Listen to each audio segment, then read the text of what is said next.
Assalamu alaikum viewers. How are you? I hope you all will be fine.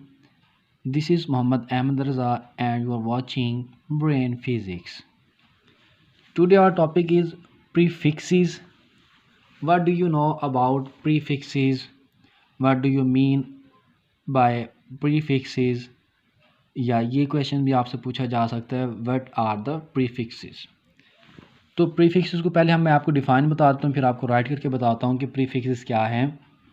Prefixes are the words or letters added before SI units to understand a measurement more easily. क्या definition मैंने आपको बताई? Prefixes are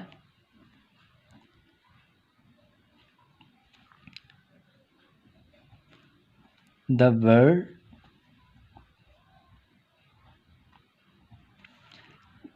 or letters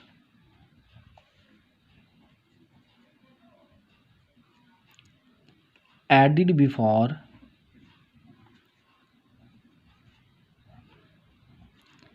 SI units to understand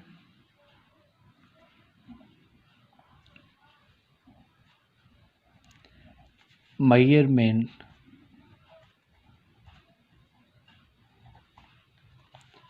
more easily। Means कि आपके पास कुछ quantities होती हैं तो उनको आप अपनी आसानी के लिए समझने के लिए उनके साथ कुछ प्रीफिक्सेस का इस्तेमाल कर लेते हैं, कुछ लेटर्स का इस्तेमाल कर लेते हैं, कुछ वर्ड्स का इस्तेमाल कर लेते हैं। तो वो वर्ड्स या फिर वो लेटर्स जो हैं वो क्या कहलाते हैं? प्रीफिक्सेस कहलाते हैं। फॉर एग्ज़ाम्पल, आप लोगों ने पहले भी शायद ये सुने होंगे, 8th क्लास के अंदर आप लोगों ने ये चीज़ रीड की होगी या स्टडी की होगी कि किलो एक प्रीफिक्सेस है। इसको आप किसी भी यूनिट के साथ राइट कर सकते हैं। जैसे फॉर एग्जांपल मीटर एक यूनिट है, उसके साथ अगर आप किलो लिख देंगे तो वो क्या बन जाएगा? किलोमीटर बन जाएगा।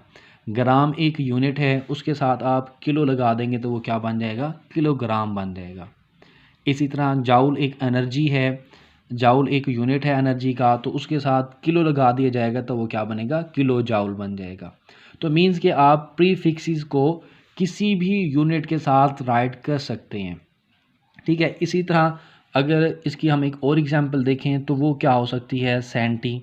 आप लोगों ने सुना होगा कि आपका जो स्केल होता है उसके ऊपर लिखा होता है सेंटीमीटर। इसी तरह आपने मिली का वर्ड सुना होगा, तो मिली भी आपका लिखा होता है आपके स्केल के ऊपर, तो ये मिली भी क्या है? प्रीफिक्स है। तो इस तरह ये कुछ आपके पास लेटर्स या वर्ड्स होते हैं जो क्या कहलाते हैं? प्रीफिक्स कहलाते हैं। तो कुछ मैं आपको प्रीफिक्सेस बताऊंगा और उनको याद करने की ट्रिक भी बताऊंगा जो आगे आपके काम आएगी। ये कुछ प्रीफिक्सेस हैं हमारे पास। टेरा, जिसको कैपिटल टी से डिनोट किया जाता है और उसकी वैल्यू होती है 10⁻12। इसी तरह गीगा, इसको कैपिटल जी से डिनोट किया जाता है, इसकी पावर होती है 10⁻9। इसी तरह मेगा, इसकी जो वैल्यू होती है वो 10⁻6 होती है और उसको कैपिटल एम से डिनोट किया जाता है। इसी तरह किलो, इसकी वैल्यू आपके पास 10⁻3 होती है और इसको स्मॉल के से डिनोट किया जाता है।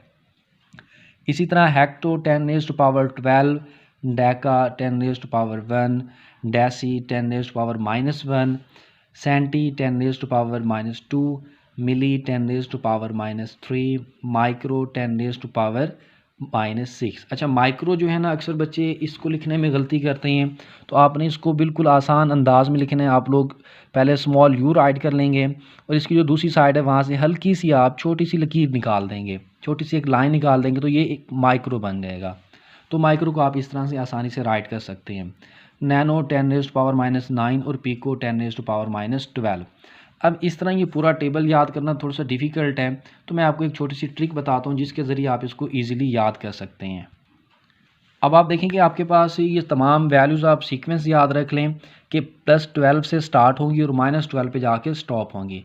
12 के बाद 3 कम कर देंगे, 9 आएगा, 9 से 3 कम कर देंगे 6, फिर 3 कम करेंगे 3, फिर आपने एक कम करते जाना है 2, 1, उसके बाद अब मज़ीद माइनस करेंगे तो आपके पास ज़ीरो आएगा, तो ज़ीरो हमारे पास किसी भी चीज़ की पावर हो तो वो 1 होती है, तो यहाँ पे आपने उसको इग्नोर कर देना है। फिर ये -1 -2 -3, फिर आप इस तरह से माइनस में आप वैल्यू बढ़ाते चले जाएंगे और ये -12 तक।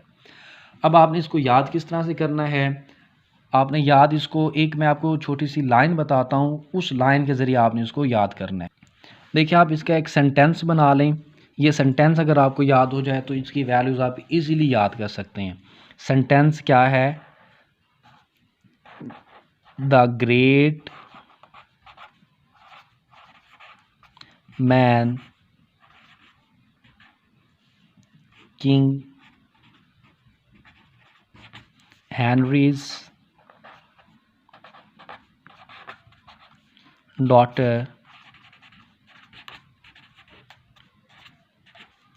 Drink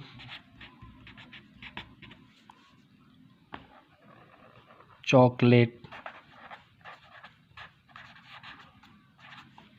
milk until